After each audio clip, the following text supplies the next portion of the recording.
episode of The Summer I Turned Pretty, which came out today. I'm filming this on a Wednesday. It's the 6th of August. I have no idea when this video is going out, but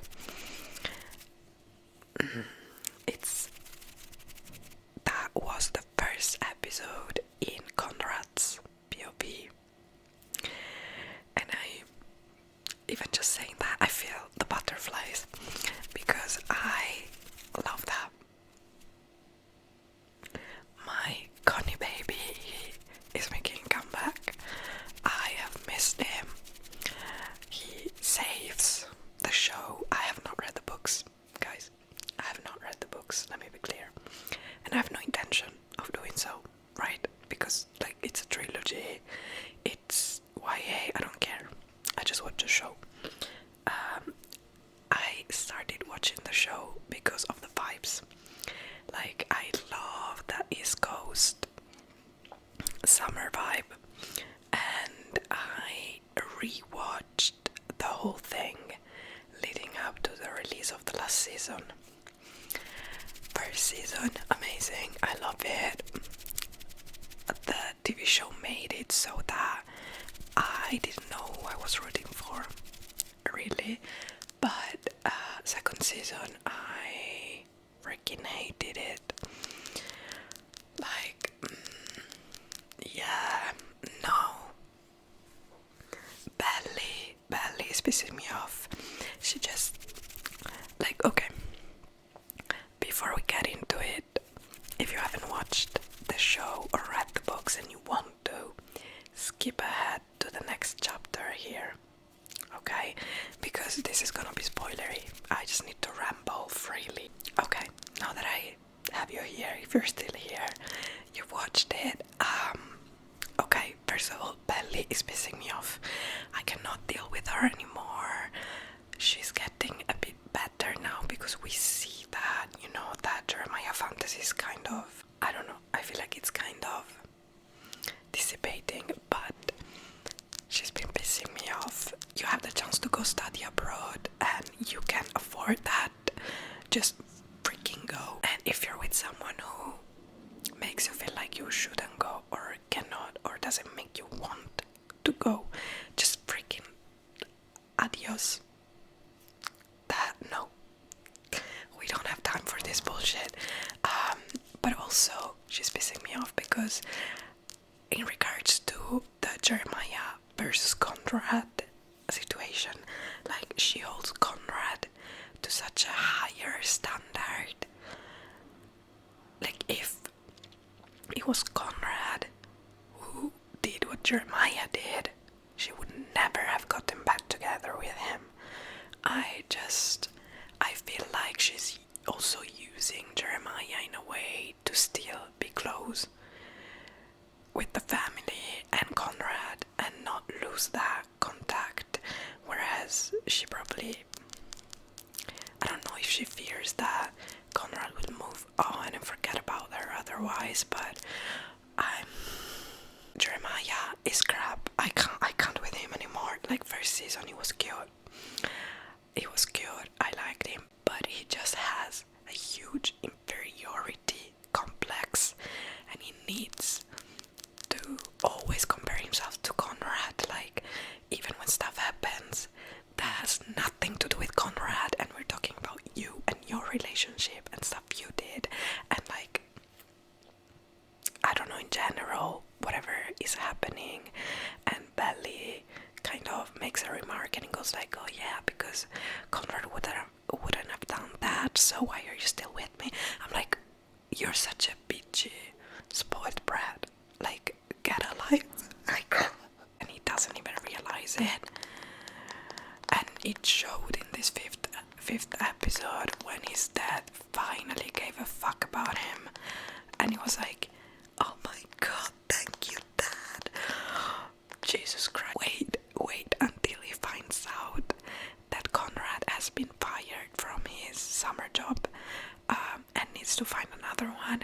Wait until he and his dad find out. He will be like such a happy man. He's already happy because he backed Belly when I'm not even even sure he likes her that way. Like, they are great friends and they should have stayed friends, and I will die on that hill, because if you like them together, more power to you, but I don't get the feeling that he likes her that way. He's just like, this is something my brother wants, but now I can have it, so I'm happy, and that pisses me off. Okay, usually I have a lot of patience and I have a lot of compassion for characters, but in this case it's just, I've reached my limit all throughout season 1 and 2. Okay, I dealt with him and I was like, I don't really care who she chooses, like, I'm just here for the vibes, but right now I can't. Plus then you find out he cheated on her, and I'm sorry, like, let's just, I don't care about technicalities, he cheated on her, and even if they were broken up, which they weren't, but even if they were, and he thought that they were, whatever, like, if you really love someone, you just don't just go off and put it in someone else's Gucci. And he went back for round 2, in case anyone has forgotten here, but he went back for round 2, so you don't just do that. If I can't deal with that. And she's just like, yeah, okay, let's go back together, and let me just say yes to your proposal, which you did the day my brother woke up from a coma, and like 5 minutes after we got back together. Like, what is this? What's going on? Guys, come on, you just got back together, and I don't care about their age. Like, you can get married young, I don't care. I know a lot of people who got married young and they are still happily married. It's not, my problem is not with their age, my problem is that they just had gotten back together. Her brother was just coming out of a coma, and she was supposed to go to France, and he knew all of this, by the way. So I know I can't deal with this. And the whole time Conrad, my sweet Conrad, is pining after her, and she deserves to know. She deserves to know, by the way. Like, Conrad, please get some balls and tell her. But now that we are in his POV, I kind of understand. Like, he made a promise to his mom, and he thinks that by telling Belly how he feels, he will break the promise he made to his mom who passed away. Like, I understand him, but at some point, my man, you need to make choices. And I swear, if this ends up with them really getting married, I'm gonna be pissed. At them, Belly and Jer, I mean. But yeah, I am pissed. Like, those first 4 episodes of the 5th season just really pissed me off, and I couldn't deal. Now that we are in Conrad's point of view, I'm liking it more. Also, there's something to say about Christopher's acting. So the actor who plays Conrad, I think he's the best actor out of all of them, like the group of teenagers there. Well, they're not teenagers anymore, but you know, the friend group. What else? Oh, the Taylor, what's his name? Belly's brother. I'm done with them. I do not care. Y'all are, let me tap on my phone. Y'all are toxic. I don't care about you. Like, why are we still going on about this too? Just, no, you were never meant to get together. Like, let him get with his co-worker, whatever. They are much more compatible, and the tension, I feel it. But with Taylor, oh my god, stop it. Also, Taylor is such a bad friend. I felt like she was just enabling bad behavior and bad choices, especially because bad behavior, who cares? They were teenager when this whole thing started. But bad choices, the fact that she wanted her to be with Jeremiah is a red flag, because since the beginning Jeremiah just gave flop tendencies, honestly, and to me he's flopping big time this season. It's a big flop. He did not graduate because he didn't pay attention to his emails. Like, who does that? Also, like, Belly has nothing going for her. Why do we have to remove the one thing, the one passion she had apart from the summer house and the boys, which was volleyball? Like, you had to remove that from her. Like, why? What's the point? What is the point? I don't know. That's pissing me off. The only thing that's making me happy is her mom and her dad getting back together. I'm really shipping that one. I'm watching out for them. I hope they get back together. But anyways, yeah, I have a lot of feelings about The Summer I Turned Pretty, and majority of them are really bad, but this last episode in Conrad's POV, wow, I really liked it. I liked also the editing. Well, what was with the beach scene? I could have done without that. That was cringe, but I can feel the longing, I can feel the tension, I can feel the pining. But anyway, moving on to the next subject, because honestly it's been 20 minutes that I talk about this, but let me know your thoughts about The Summer I Turned Pretty. If you watched it, if you read the movies as well, I want to read the books. I want to know like the differences and which one you prefer, etc. I know that the majority of people who read the books are Team Conrad, and that makes me happy. Moving on to our next bookish topic.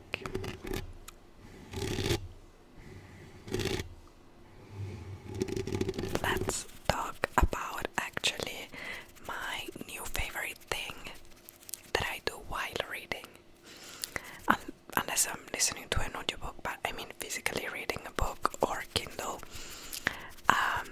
I found a new thing that I absolutely love. Well, one is not so new, one is new, so there's two things that are my absolutely favorite things to do while I read. I was never one that could listen to music while I read because I focus on the lyrics too much and I get distracted, and that happens with songs I know and songs I don't know. Either way, I listen for the lyrics, and I cannot concentrate on the sentence I'm reading. I found out about this thing.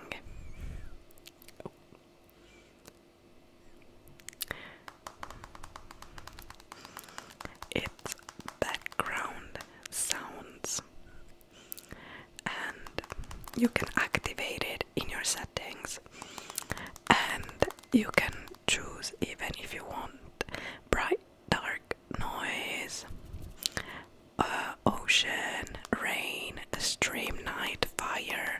Like, there's different kinds of background noises you can put, and what it does, it's basically, it activates a loop. It's a noise on a loop. Let me see if I can make you listen to one.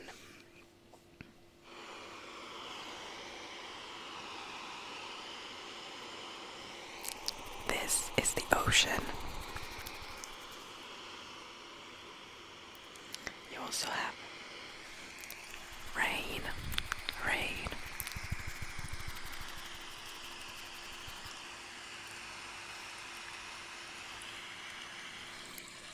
A stream.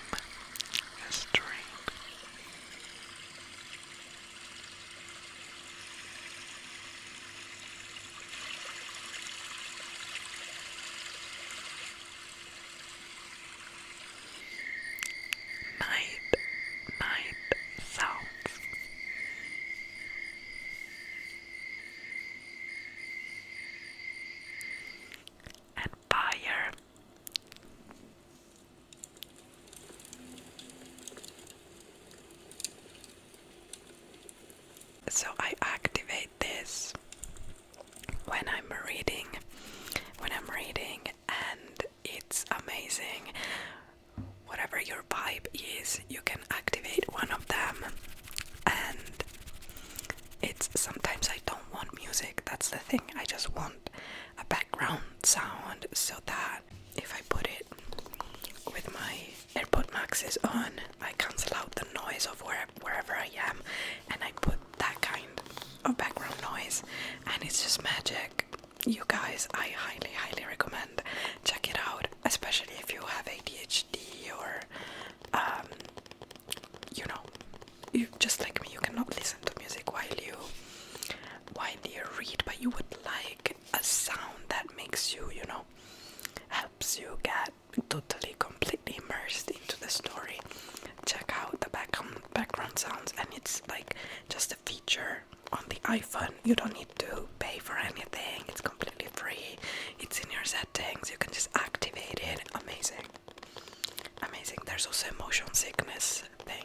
If you didn't know, and like me, you suffer from motion sickness on like buses and cars and stuff. That's the first thing. The second thing I love to do while I'm reading is ambience videos. So these are my favorite YouTube channels that make ambience music. Some of them are genre based, so some of them only make some kind of fantasy, fairy world-ish ambience. Some of them curate kind of a playlist of lyricless music based on different books. There's one specific channel that makes like Fourth Wing inspired ambience and Akotar inspired things, and that's amazing. And there's some that are like more general, more like in general like a fantasy village, I don't know, but it's that kind of thing that like if I'm reading say a cozy fantasy book and I put on the fantasy village ambience on the background, it's just so amazing. It transports you into the world you're reading about, and it's like escapism on a whole different level. Like you're bringing your A game there, you're completely leaving Earth, and stepping somewhere else. And I listened to sci-fi ambience recently while reading Project Hail Mary, which we will talk about in a few minutes. And that was my first time putting a sci-fi ambience on, and it was amazing. I literally felt like I was out in space. So that was so good. If you've never tried putting ambience and like just letting it let like the whole word disappear, make you feel like you're in the book, try it out. This is especially great for fantasy and sci-fi, and also mystery or dark academia. You have very good dark academia ambience videos out there, so yeah, check it out. I absolutely love doing this. Sometimes if I want to be really extra, I would put the projector on the wall here, which is why it's all white, because we use it with a projector, and I will project one of these ambience videos, because even the graphics usually are really great to step into a new world and just feel like, turn off the lights and feel like I'm in a whole other world. That's so great to do. And I love how, reading can be many different things. It doesn't necessarily have to be just, reading words on paper. You can make it into a full experience, and I love that. Moving on to actually a book I just read, and I just mentioned it. If you've been keeping up with me reading this, I should have uploaded a reading blog where I read this book as well before this video. So you will find it in the description if that's the case. But that is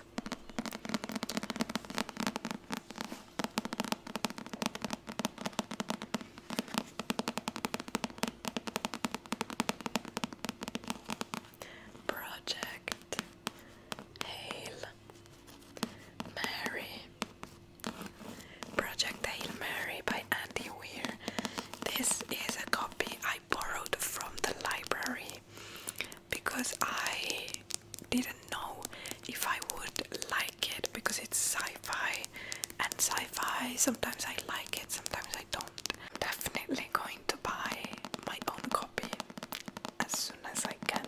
I just feel so much emotion thinking about this book, and I will get emotional, I will cry again. This book follows a science teacher. One day, someone from like the government, let's say, knocks to his door and asks him to check something out. So, you know, he does some experiments on this thing, and it turns out that there is a problem with the sun. Not so much the sun directly, but the sun, because of this problem, the sun is losing, like it's getting colder and colder. And so, therefore, all life on Earth is at risk. So he's trying to figure out what is wrong with the sun, and once they figure it out, they understand that to find a solution, they need to go out in space and, you know, see what's happening.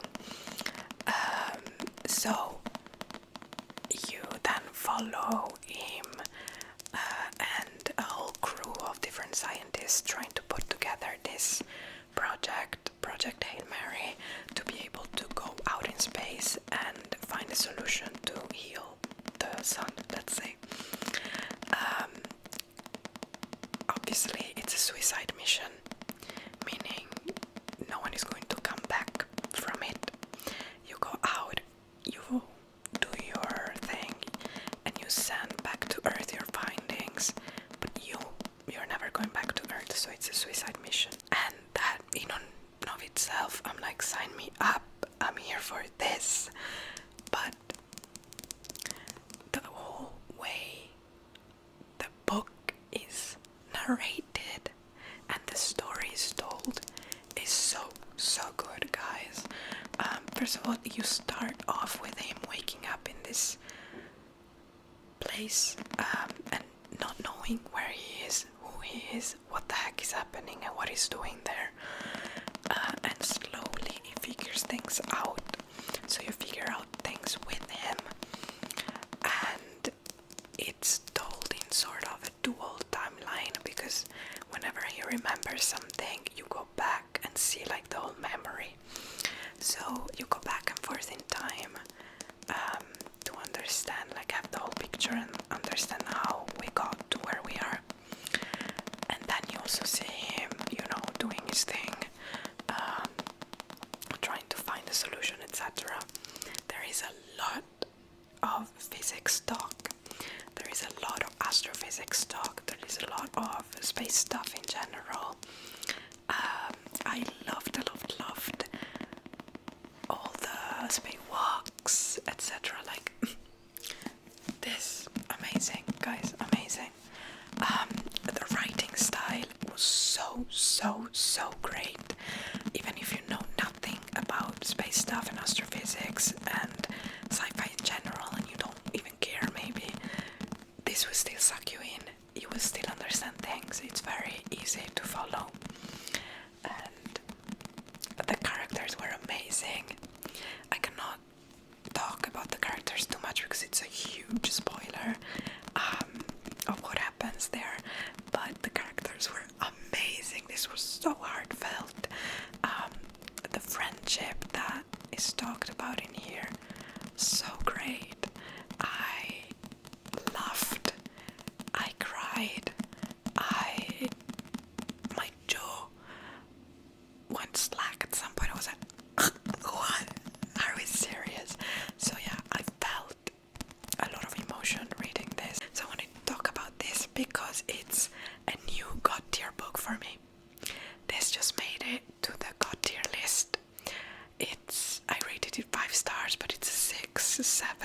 5,000 infinite star book to me, and it made it to my god tier list, which I think there's like 5 books on there. Okay, so you know this is real. This is so real. And now I made a post about it on Fable, and everyone is telling me to listen to the audiobook because it's amazing. So I'm like, okay, you don't need to convince me. I'm going to jump straight into a reread via audio, and this will become one of my comfort books. I know it will. I'm so in love, guys, I'm so in love. I hope if you've read this book, let me know. I want to be friends, and I hope I can convince some of you to read it with, all the videos where I talk about it. I think I will never shut up about this. This just became one of those books I need everyone around me to read. I will convince my boyfriend to read it, which, by the way, I convinced my boyfriend to read Fourth Wing. I'm gonna freak out, okay, so bear with me, but it's gonna be quick. I told him like it would be one of the greatest gifts he could ever make me. So one day he was done with his current read, and he was like, you know what? I might start Fourth Wing, and I lost it. He's reading it right now, and he's really, really enjoying it. Every day he sends me updates like, oh my god, this happened, and the funniest thing is when he tells me things that I know. Like, I know how the whole thing will turn out.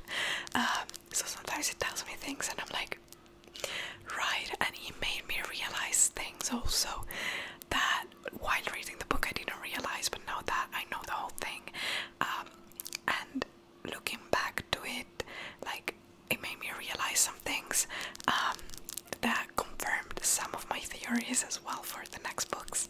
So it's so funny, but the funniest thing is seeing him having beef with the same characters I did, namely Dane on the first book and Jack.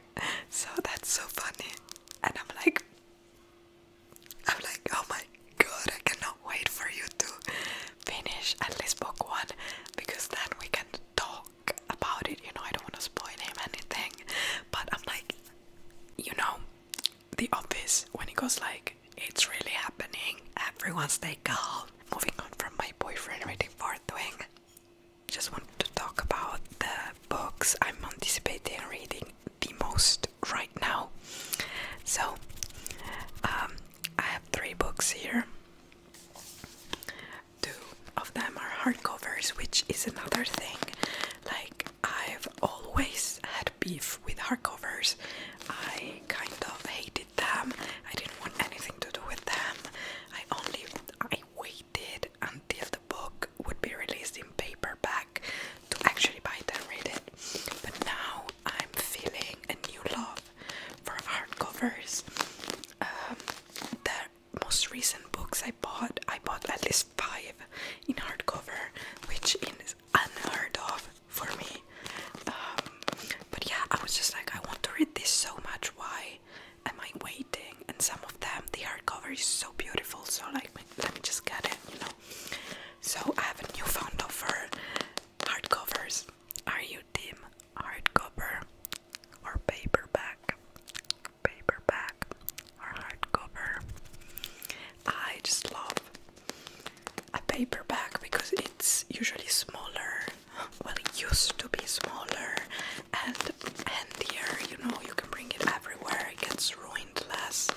But I feel like these days the paperbacks are as big as the hardcovers. Look at that, the last one is a paperback. It's just as big as the hardcovers. What's going on with that? I don't know. And I'm loving the feel of hardcovers again, and I love the sounds hardcovers make. So yeah, I have a newfound love and appreciation for hardcovers. It's a very new feeling for me. But yeah, those are the 3 books I'm anticipating reading most. And if you've seen my last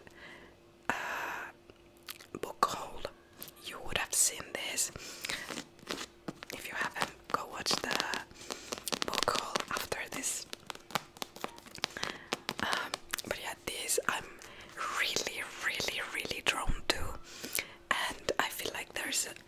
a bit of a switch in my reading taste where I don't care about thrillers anymore. That used to be one of my big threes, and right now I really don't care anymore. I'm moving more towards general fiction. I'm more and more attracted by general fiction, and that's quite a shift for me because I honestly did not care about general fiction before. A lot of the times it just made me slumpy, and I was just looking for escapism, whereas at the moment I feel like I want also just a good story, but in our world, you know, a story that makes me think, and not that fantasy and romance doesn't make you think. Absolutely not. It makes you think in a different way and about specific subjects, whereas general fiction can explore like more subjects, and sometimes they explore love and escapism, but yeah, I don't know, I'm drawn to general fiction more and more, and historical fiction as well, which has never been the case before. So yeah, right now these are the 3 books I want to read most.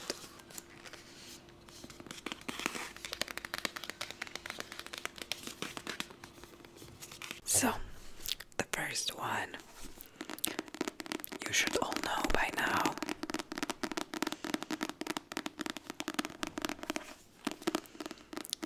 That would be Atmosphere by Taylor Jenkins Reid.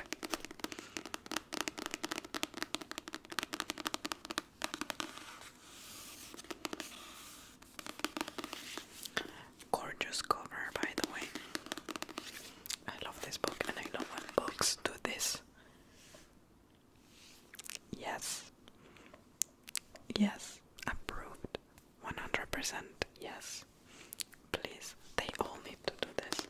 Like, is it that difficult? I have no idea. Like, it's a real question. Is it that difficult for publishers to just print it like that? Like the cover that continues on the spine, like just for the summer was the same, but then they didn't do it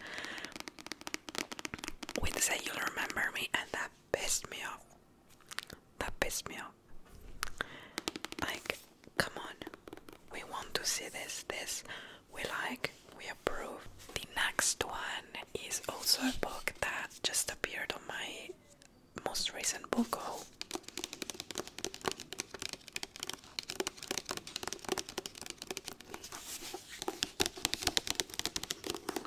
And this is a sci-fi book, so once again with the space theme.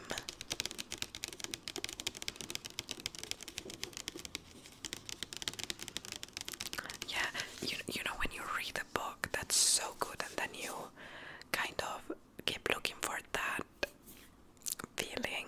That's what I think is happening post Project Hail Mary, but also like this would have interested me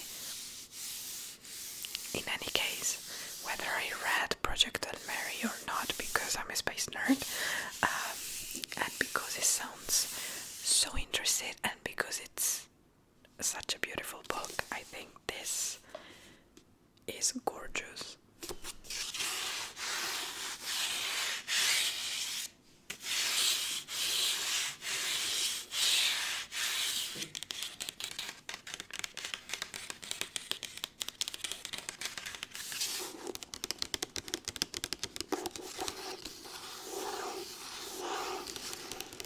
So this is Terrestrial History by Joe Mongo Reed. I've never heard of this author.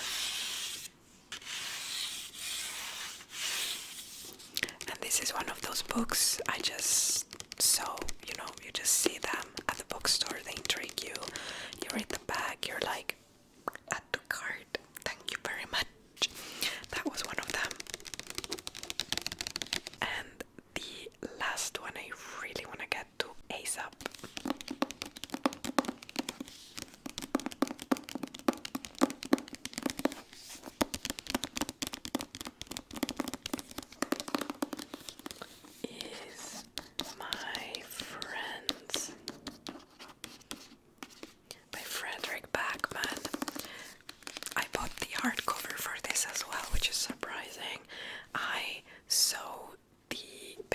as well, but it was one of those Fourth Wing style, huge, like, paperbacks. And I was like, no thank you, I will wait for the normal paperback to come out.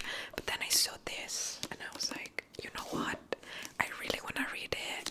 The hardback is good, so let me just get it. And I got it. I still have a lot of birthday gift money and credit to use, so might as well. So I got this. It was very expensive. It was 28 euros. 28 euros. That's expensive. But I've seen a book the other day, I think on the same day when I bought this, I've seen a book that I really wanted, and it was not even a hardback, I think. I don't remember what, yeah, maybe it was a hardback, but not like a special edition or anything, and it was 34 euros. What? Are we kidding? Are we going insane with the prices? What the hell? The majority of books are still like 10 to 15 euros. But there are some that I'm like, what is going on, you know? And this is one of them, like 28 euros is a bit much, I believe. What was the original pricing? 20 pounds. Yeah, 20 pounds, so 28 euros. Nope, that's like what, 22 euros? So that's 23 maybe, not 28, you know. Yeah, then it's imported,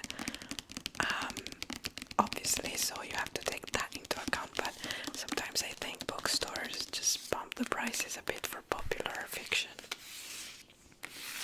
But since it's an independent bookstore, I'm fine paying for it, you know, plus it was birthday money, so yeah. But I really want to get to this ASAP because it's more summer coded, I believe. Anyway, that's all I wanted to talk about today. So I hope you enjoyed this rambling video, and yeah, let me know what you thought. As usual, if you like the video, don't forget to click the like button and consider subscribing if you're not already. Join our Bookish family, and in the meantime, I hope you have a wonderful rest of your day or night wherever you are,